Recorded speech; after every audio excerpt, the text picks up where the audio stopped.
revelando o fim, decodificando a profecia de Daniel e os próximos dias finais. Imagine um antigo e secreto projeto para o futuro, escrito há mais de 2500 anos. Isso não é ficção, é a profecia de Daniel, um roteiro meticulosamente elaborado e tão preciso que pronunciou a ascensão e queda de impérios muito antes mesmo de seus alicerces serem lançados. Poderia esta profecia ser a chave para compreender o nosso presente e identificar a nossa proximidade com os dias finais e cataclísmicos? Olha ao redor para o mundo que habitamos hoje. Observa o caos generalizado, os conflitos implacáveis e a tensão palpável à medida que as nações oscilam à beira da guerra. Serão estas ocorrências meramente aleatórias, fragmentos desconectados de um mundo fraturado? Ou são peças de um plano maior e divinamente orquestrado, uma sinfonia de eventos que se desenrola diante dos nossos olhos?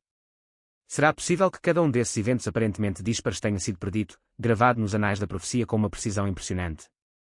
Hoje embarcamos numa exploração profunda da profecia de Daniel, um testemunho da previsão divina que já provou a sua veracidade repetidas vezes. Agora, ele avança em direção à sua realização final e inevitável.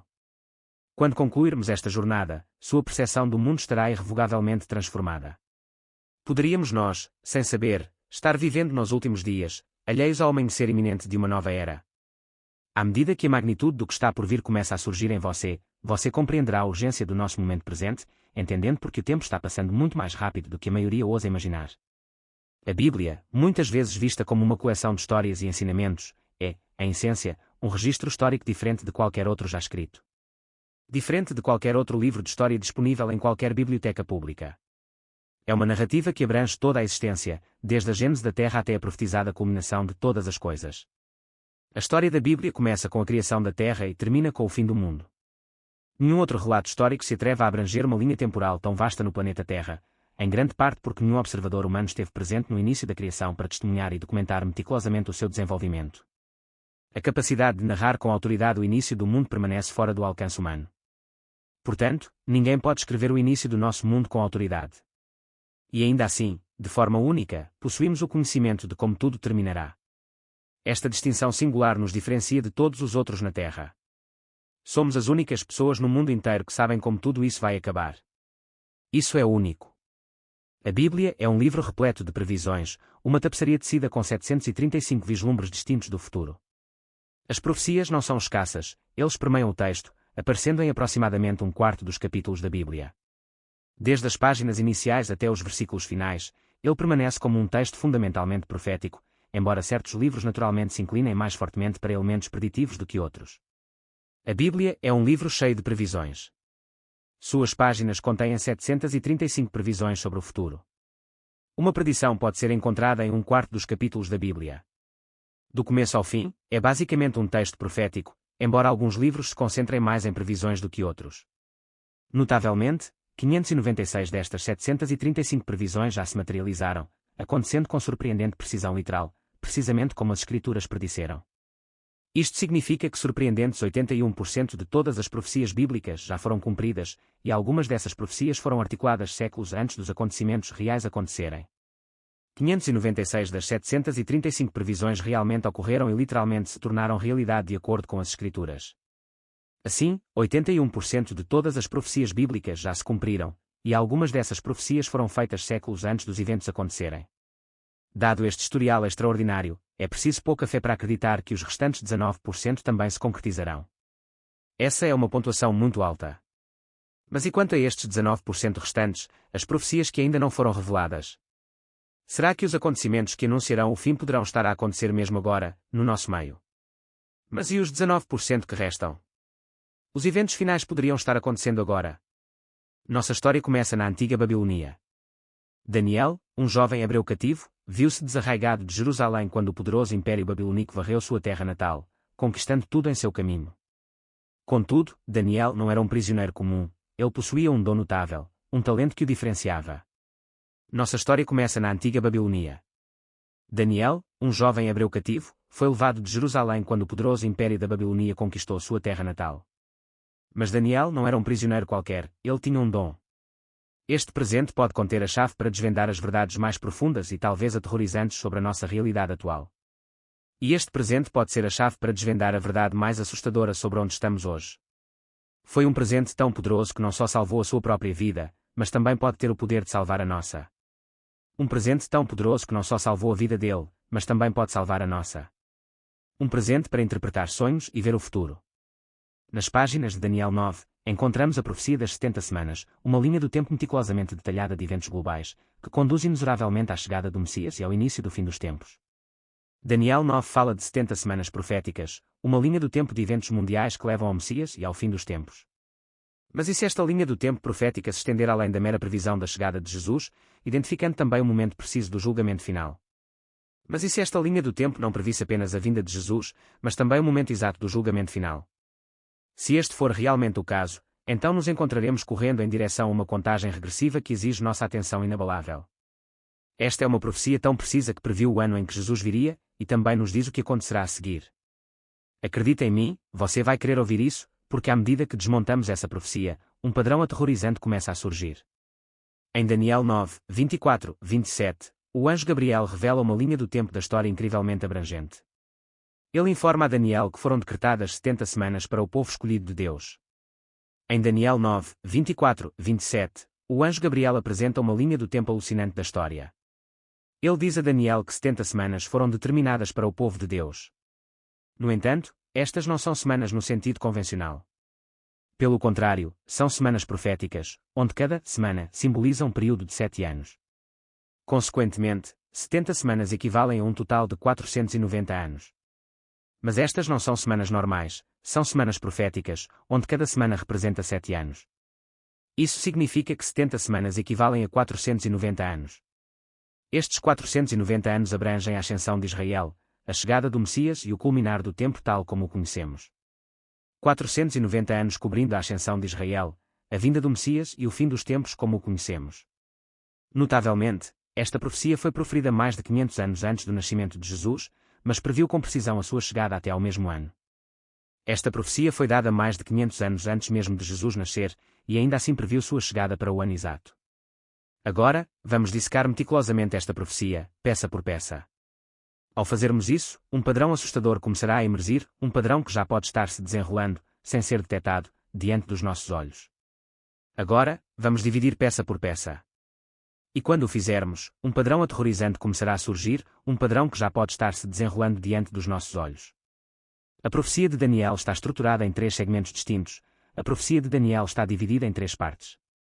As 7 semanas iniciais, 49 anos caracterizam este período corresponde à reconstrução de Jerusalém após o exílio. As primeiras 7 semanas, 49 anos caracterizam a reconstrução de Jerusalém após o exílio. As 62 semanas subsequentes, 434 anos caracterizam este período de tempo leva diretamente à chegada do Messias. As próximas 62 semanas, 434 anos caracterizam o tempo que antecede a chegada do Messias. A semana final, 7 anos caracterizam este período climático serve de gatilho para o fim do mundo. A semana final, 7 anos caracterizam o período que desencadeia o fim do mundo. E agora chegamos ao cerne da questão, ao ponto em que as coisas se tornam profundamente intensas, porque estamos, com toda a probabilidade, atualmente a viver no intervalo entre a semana 69 e a semana 70. E é aqui que as coisas ficam realmente intensas, porque estamos atualmente a viver no intervalo entre a semana 69 e a semana 70. Os últimos 7 anos, a contagem regressiva final, poderiam começar a qualquer momento. Os últimos 7 anos podem começar a qualquer momento. E se as evidências destes últimos 7 anos iminentes já estiverem surgindo ao nosso redor? E se eu te dissesse que os sinais destes últimos 7 anos já estão aparecendo? Examinaremos agora estes sinais, e poderemos descobrir que estão a materializar-se muito mais rapidamente do que qualquer um ousou prever. Analisaremos esses sinais, e eles podem estar acontecendo mais rápido do que se esperava. O início da profecia remonta a 457 AC, quando o rei Artaxerxes da Pérsia emitiu o decreto para reconstruir Jerusalém. A partir desse ponto crucial, a profecia predisse 483 anos até a chegada do Messias. A profecia começou em 457 AC, quando o rei persa Artaxerxes deu a ordem de reconstruir Jerusalém. A partir desse ponto, a profecia previu 483 anos até a chegada do Messias. E, notavelmente, calculando 483 anos a partir de 457 AC, chegamos a 27 DC, o mesmo ano em que Jesus iniciou o seu ministério terreno. E adivinhe? Se você pegar 457 AC e contar 483 anos, chegará a 27 DC, a época exata em que Jesus começou seu ministério. Assim, a profecia de Daniel não foi meramente aproximada, foi perfeitamente preciso. Isso significa que a profecia de Daniel não estava apenas próxima, era perfeita. No entanto, neste momento, algo inesperado ocorreu. Mas então algo aconteceu. Porque a progressão da profecia aparentemente parou abruptamente. E que implicações esta pausa tem para nós hoje? Porque a profecia parou de repente. E o que isso significa para nós hoje? Após a crucificação e subsequente ressurreição de Jesus, ocorreu um acontecimento imprevisto, o relógio profético parou. Depois que Jesus foi crucificado e ressuscitou, algo inesperado aconteceu, o relógio profético parou. Nos últimos 2 milénios, residimos num intervalo misterioso, muitas vezes referido como a Era da Igreja. Nos últimos 2000 anos, estivemos numa lacuna misteriosa conhecida como Era da Igreja. Que não haja mal-entendidos, a última semana continua a ser uma certeza inevitável. Mas não se engane, a semana final ainda está chegando. E quando se desenrolar, desencadeará a época mais terrível dos anais da história humana. E quando isso acontecer, desencadeará o período mais terrível da história da humanidade. Você pode acreditar que possui alguma compreensão do que está por vir, mas a magnitude dos detalhes o deixará totalmente atordoado. Você pode pensar que sabe o que está por vir, mas os detalhes o deixarão atordoado. Os últimos 7 anos, a 70ª semana de Daniel, representa o período conhecido como tribulação. E tudo começa com um grande evento. Daniel 9h27 elucida, então ele confirmará uma aliança com muitos por uma semana, mas no meio da semana encerrará o sacrifício e a oferta. Daniel 9h27 diz, então ele confirmará uma aliança com muitos por uma semana, mas no meio da semana ele encerrará o sacrifício e a oferta. Em essência, surgirá um líder global proeminente, orquestrando um tratado de paz de 7 anos. Este ato sinalizará o início da contagem regressiva final. Por outras palavras, um líder global surgirá e celebrará um tratado de paz de 7 anos. Isso marcará o início da contagem regressiva final. Mas e se o anticristo já estiver presente entre nós e simplesmente não conseguirmos reconhecê-lo? Mas e se o anticristo já estiver aqui, e ainda não o reconhecemos? As pistas estão escondidas à vista de todos, apontando para uma realidade perturbadora. As pistas estão escondidas à vista de todos e apontam para uma realidade perturbadora. Inicialmente, o mundo se alegrará. Haverá um discurso generalizado de paz, de um novo amanhecer. A princípio, o mundo vai comemorar. Falar-se-á de paz, de uma nova era. Contudo, a meio do período de 7 anos, tudo sofrerá uma transformação dramática. Mas a meio dos 7 anos tudo vai mudar. Pois na marca dos 3,5 anos, este líder trairá os seus compromissos, perpetrando um ato de maldade sem paralelo. Porque na marca dos 3,5 anos, este líder quebrará a sua promessa e cometerá o derradeiro ato de maldade. Que transgressão poderia ser tão hedionda a ponto de desencadear o julgamento final de Deus sobre o mundo? O que poderia ser tão maligno a ponto de desencadear o julgamento final de Deus sobre o mundo? Este evento singular iniciará uma reação em cadeia, alterando irrevogavelmente o curso de todas as coisas. Este único evento desencadeará uma reação em cadeia que mudará tudo. Na metade dos últimos 7 anos, este líder, o Anticristo, entrará no templo em Jerusalém e se proclamará Deus. No meio dos últimos 7 anos, este líder, o Anticristo, entrará no templo em Jerusalém e se declarará Deus. Este evento, conhecido como Abominação da Desolação, desencadeará a Grande Tribulação, um período de sofrimento e turbulência que supera tudo o que o mundo já testemunhou. Este evento é chamado de Abominação da Desolação e desencadeará a Grande Tribulação, um tempo de sofrimento diferente de tudo que o mundo já viu. No entanto, mesmo isso empalidece em comparação com o que se segue. Mas isso não é o pior. Porque os eventos que se desenrolam posteriormente desafiam a imaginação. Porque o que acontece a seguir está além da imaginação. O próprio Jesus emitiu um aviso sobre este período em Mateus 24h21, porque então haverá grande tribulação, como nunca houve desde o princípio do mundo até agora, nem jamais haverá. O próprio Jesus alertou sobre isso em Mateus 24h21, porque então haverá grande tribulação, como nunca houve desde o princípio do mundo até agora, nem nunca haverá. Guerra. Fome. Perseguição. Estes são os implacáveis arautos da mudança, as forças que alteram irrevogavelmente o curso da história e a vida dos indivíduos. Nada permanece estático diante de tal convulsão, mesmo as instituições e crenças mais profundamente enraizadas estão sujeitas a transformação. Neste momento crucial, compreender as nuances dos termos-chave torna-se fundamental. Considere a palavra Cristo. Originário do termo grego Christos, encontra seu equivalente direto na palavra hebraica Mashiach, da qual derivamos Messias. Portanto, quando pronunciamos Anticristo, estamos essencialmente declarando Anti-Messias. Mas o significado é mais profundo do que a simples oposição. A preposição grega, anti, tem um duplo significado, sendo ambas as facetas intensamente relevantes para esta discussão. Primeiramente, significa contra, indicando um objetivo primário de oposição ao Messias.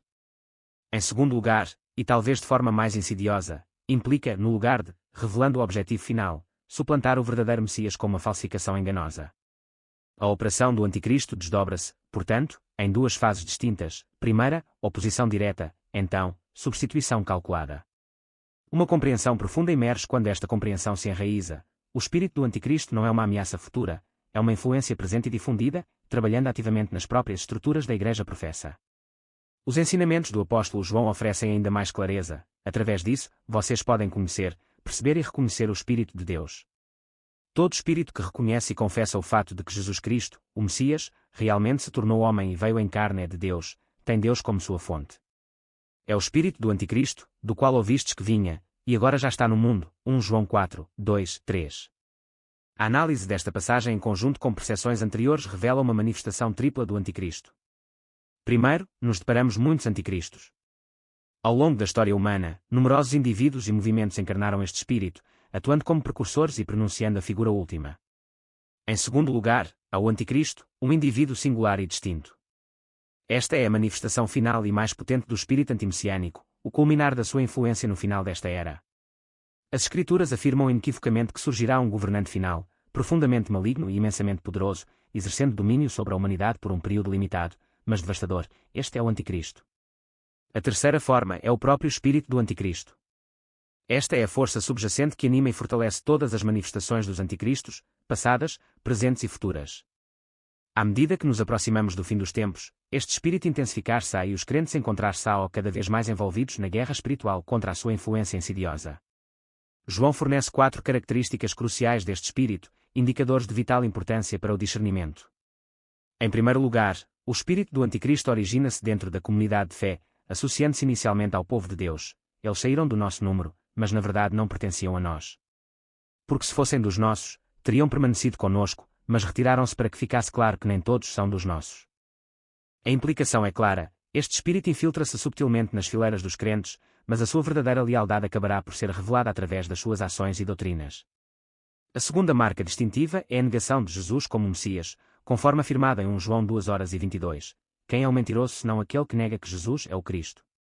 Esta negação atinge o cerne da crença cristã, minando o próprio fundamento da salvação. João esclarece ainda mais isso com a terceira característica identificadora: ele é o Anticristo que nega o Pai e o Filho. É crucial compreender que o espírito do Anticristo não nega necessariamente a existência de Deus num sentido geral. Na verdade, o Anticristo pode até afirmar ser o representante ou vaso escolhido de Deus. O ponto crucial de discórdia reside na negação da relação única entre o Pai e o Filho dentro da Santíssima Trindade, distorcendo assim a própria natureza de Deus. A quarta marca, articulada em 1 João 4, é a negação de que o Messias já veio. Este espírito pode professar crença num futuro Messias, mas rejeita a realidade da encarnação, ministério, morte e ressurreição de Jesus. Esta rejeição nega efetivamente a obra salvífica de Cristo e deixa a humanidade sem redenção. Apocalipse 13, 6, 7 retrata vividamente as ações do Anticristo, e ele abriu a boca para falar calúnias contra Deus, blasfemando o seu nome e a sua morada, e até mesmo difamando aqueles que vivem no céu. Esta não é uma operação secreta, mas uma rebelião aberta contra Deus, um desafio desafiador à sua autoridade. O Anticristo blasfema abertamente contra Deus e persegue os seus seguidores, exercendo poder e influência sem precedentes sobre as nações. A passagem levanta uma questão crucial: quem concede ao Anticristo a autoridade para travar guerra e vencer os santos? A resposta séria, implícita no texto, é que o próprio Deus permite isso, destacando a realidade de que a fé cristã não é sinônimo de vitória sem esforço. É uma batalha contra as forças espirituais, uma luta que exige perseverança e fé inabalável. Apocalipse 13:8 revela ainda mais o poder enganoso do Anticristo, e todos os habitantes da terra se prostrarão em adoração e lhe prestarão homenagem, todos aqueles cujo nome não foi registrado no livro da vida do Cordeiro que foi morto em sacrifício desde a fundação do mundo. Este versículo sublinha o imenso apelo do Anticristo, a sua capacidade de enganar e cativar as massas. Somente aqueles cujos nomes estão escritos no livro da vida do Cordeiro estarão imunes à sua influência. À medida que o fim dos tempos se aproxima, a vigilância é fundamental. Ninguém vos engane de forma alguma, pois esse dia não chegará, a menos que primeiro venha a apostasia e que o homem do pecado seja revelado, o filho da perdição. 2 Tessalonicenses 2:3, esta apostasia, ou apostasia, é um afastamento generalizado da verdadeira fé, uma rejeição das doutrinas cristãs fundamentais. Esta apostasia parece estar em curso no mundo hoje. Embora tenham existido líderes religiosos perversos ao longo da história, os séculos XX e XXI testemunharam uma tendência perturbadora. Figuras religiosas proeminentes que negam abertamente verdades fundamentais da fé cristã, a divindade de Jesus, o seu nascimento virginal, a sua morte expiatória, a sua ressurreição física e o seu retorno prometido. Seria esta uma estratégia deliberada, um esforço coordenado para preparar o caminho para o anticristo? Este nível de apostasia parece sem precedentes em eras anteriores, sugerindo que estamos de facto a testemunhar o desenrolar das profecias do fim dos tempos. Lembre-se, a Igreja pretende ser um baluarte contra o erro, uma defensora da verdade num mundo saturado de engano. A estratégia de Satanás envolve penetrar na Igreja, minar os seus fundamentos e corromper a sua liderança antes que ele possa implementar plenamente os seus planos. Ele não está trabalhando isoladamente. Anjos caídos, forças espirituais das trevas, interagiram com a humanidade ao longo da história, influenciando eventos e moldando ideologias. No auge da tribulação, Jesus retornará com os exércitos do céu, reunindo as forças do bem e do mal em um local específico conhecido, na língua hebraica, como Armagedon.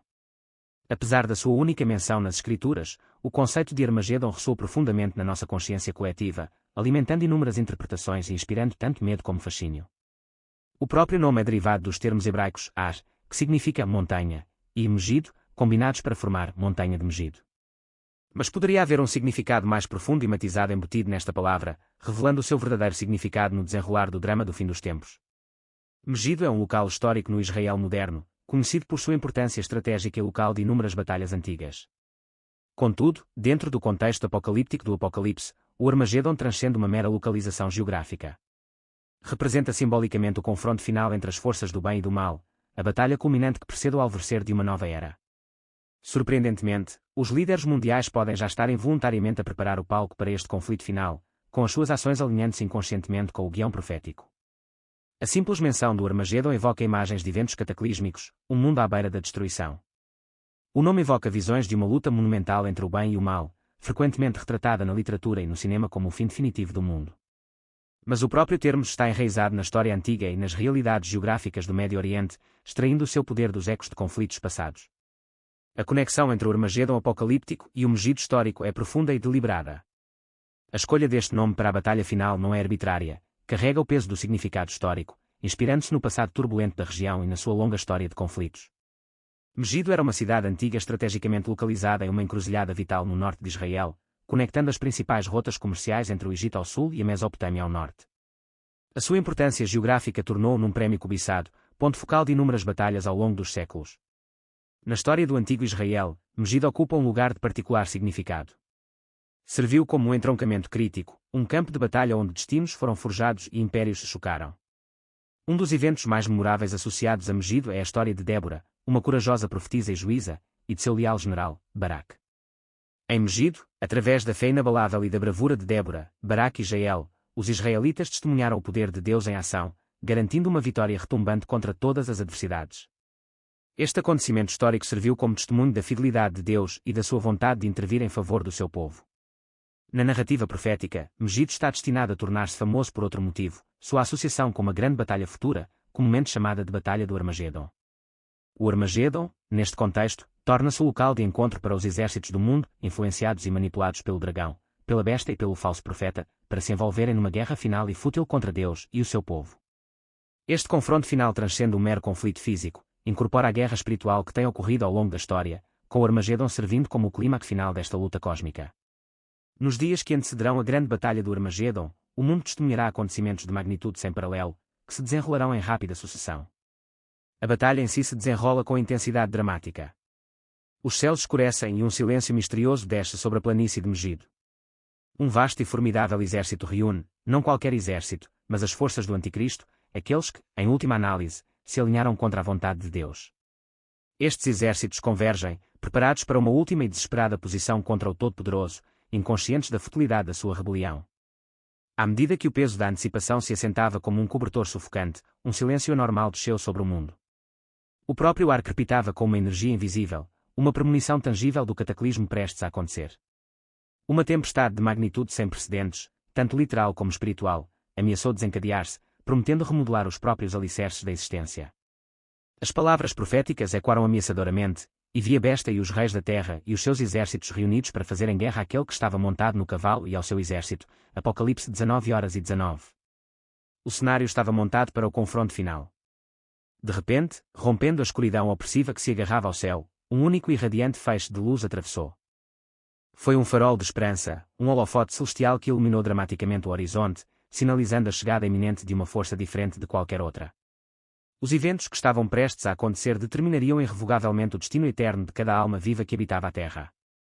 Na vanguarda desta incursão celestial estava uma figura de majestade incomparável, um rei guerreiro montado em um magnífico cavalo branco. Ele era a personificação da retidão e da justiça inabalável, o retorno triunfante de Cristo em toda a sua glória radiante.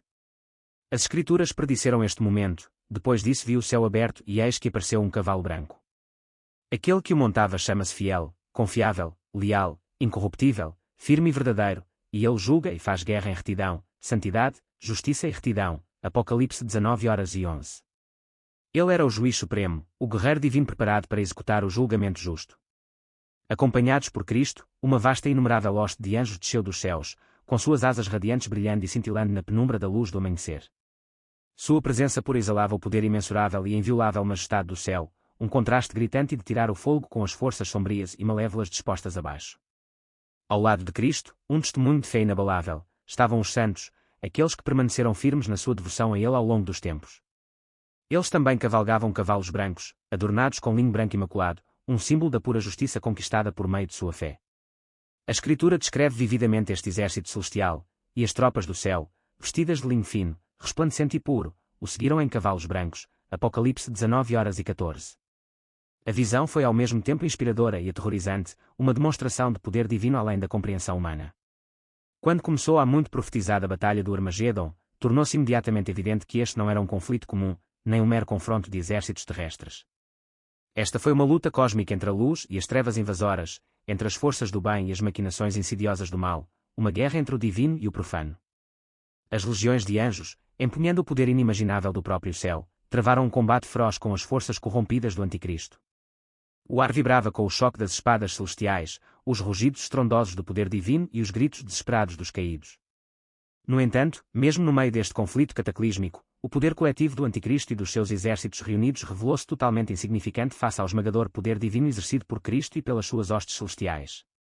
Com uma única palavra de autoridade, Cristo desencadeou o julgamento divino, e os adversários foram instantaneamente derrubados, dissolvendo-se o seu poder como névoa diante do sol. O Anticristo e o seu falso profeta enganador foram rapidamente capturados e amarrados, e o seu reinado de terror teve um fim abrupto e decisivo. A besta foi capturada e dominada, e com ela o falso profeta que em sua presença fez maravilhas e realizou milagres pelos quais desencaixou aqueles que aceitaram ou permitiram que fosse colocada sobre eles a marca da besta, e aqueles que prestaram homenagem e deram honras divinas à sua estátua. Ambos foram lançados vivos no lago de fogo que queima e arde com enxofre. Apocalipse 19:20. Seu destino final estava selado, o tormento eterno. A Batalha do Armagedon, predita há milénios, desenrolou-se com finalidade rápida e decisiva. As forças do mal, apesar do seu grande número e da sua presença intimidadora, foram total e irrevogavelmente destruídas face à intervenção divina. Com o Anticristo vencido e a sua influência extinta, uma nova era surgiu na Terra. Cristo estabeleceu seu reino milenial, um reinado milenar de paz sem paralelo, justiça absoluta e retidão inabalável. O mundo, marcado por conflitos, começou a sarar sob seu governo benevolente. Mas a questão persistia, porque este reinado dura exatamente 1000 anos, e que eventos importantes acontecem quando o tempo determinado chega ao fim. Independentemente de quão formidáveis as forças das trevas possam parecer, independentemente de quão insuperáveis os desafios possam parecer, elas nunca poderão prevalecer contra a vontade onipotente do Todo-Poderoso. À medida que a poeira assentava no campo de batalha e a terra se regozijava com a sua libertação recém-descoberta, uma verdade inegável permanecia clara: o reinado eterno de Cristo tinha começado, inaugurando um capítulo novo e transformador na história épica da redenção e da graça divina. A Batalha do Armagedon não foi apenas um ato culminante de guerra, foi um ponto de viragem crucial, alterando para sempre o curso da humanidade e o próprio destino da própria Terra. As profundas implicações do Armagedon e da narrativa envolvente no livro do Apocalipse estendem-se muito além do conflito imediato. Apocalipse 20 investiga o destino final de Satanás e de todos aqueles que rejeitam a graça divina.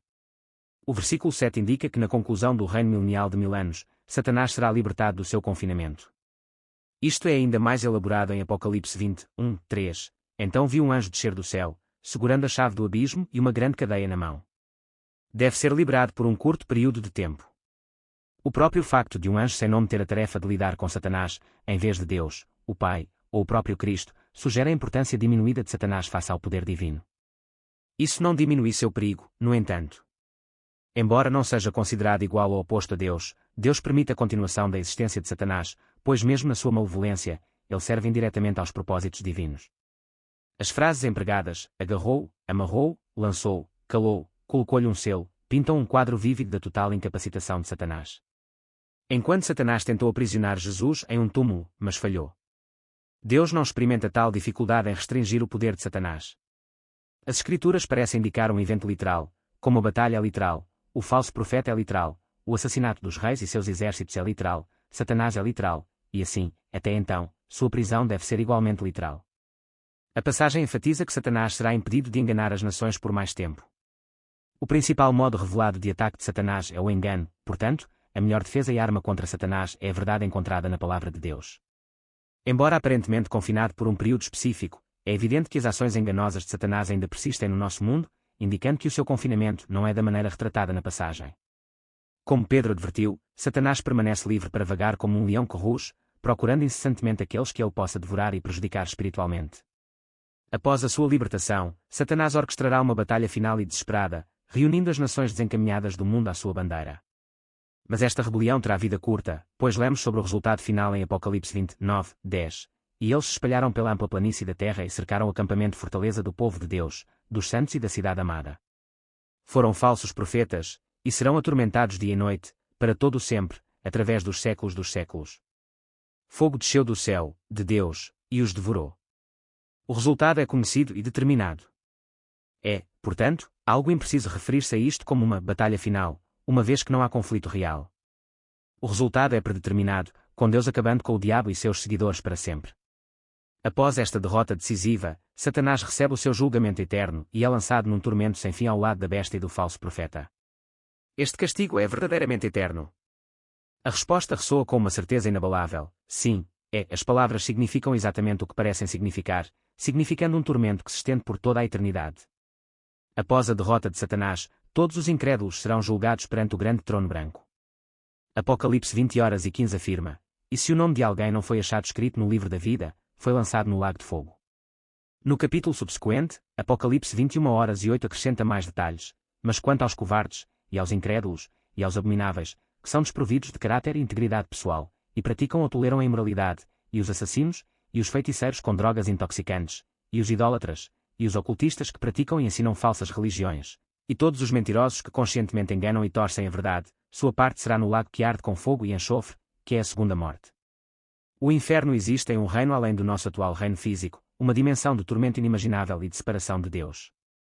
Apocalipse 20:11-15 fornece um vislumbre aterrorizante. Então vi um grande trono branco e aquele que estava sentado nele, de cuja presença e da vista de cuja face a terra e o céu fugiram, e não foi encontrado lugar para eles. Vi também os mortos, grandes e pequenos, eles estavam diante do trono e os livros foram abertos. Seus objetivos e esforços, de acordo com o que foi registrado nos livros. E o mar entregou os mortos que nele estavam, a morte e o Hades, o estado de morte ou existência desencarnada, entregaram os mortos neles, e todos foram julgados e seus casos determinados pelo que haviam feito, de acordo com seus motivos, objetivos e obras. Então a morte e o Hades, o estado de morte ou existência desencarnada, foram lançados no lago de fogo, fogo. Esta é a segunda morte, o lago de fogo. E se o nome de alguém não foi encontrado registrado no livro da vida, ele foi lançado no lago de fogo. Os incrédulos experimentam tormento contínuo e são incapazes de escapar do seu julgamento. A Bíblia revela que o juiz final é o próprio Jesus Cristo. João 5:22-27 declara: até o Pai não julga ninguém, pois ele entregou todo o julgamento, o último julgamento, e toda a questão de julgar inteiramente nas mãos do Filho, para que todos os homens possam dar honra, reverência, homenagem ao Filho, assim como honra o Pai. Na verdade, quem não honra o Filho não honra o Pai que o enviou. Garanto-lhe, muito solenemente, digo-lhe, a pessoa cujos ouvidos estão abertos às minhas palavras, que ouve a minha mensagem e acredita e confia, se apega e confia naquele que me enviou, possui agora a vida eterna, e ele não entra em julgamento, não incorre em sentença de julgamento, não será condenado, mas ele já passou da morte para a vida. Acredita em mim quando eu lhe asseguro, mais solenemente vos digo que vem o tempo e já chegou, em que os mortos ouvirão a voz do Filho de Deus, e aqueles que a ouvirem viverão. Pois assim como o Pai tem vida em si mesmo e é autoexistente, ele deu ao Filho ter vida em si mesmo e ser autoexistente. E ele deu-lhe autoridade e concedeu-lhe poder para executar, exercer, praticar o julgamento, porque ele é um filho do homem, muito homem.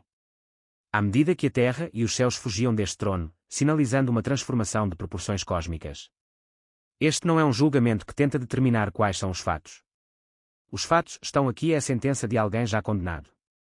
Se as pessoas não estiverem listadas no livro da vida, então cada uma será julgada de acordo com suas obras. Aqueles que se recusam a vir a Deus pela fé serão julgados e condenados pelas suas obras.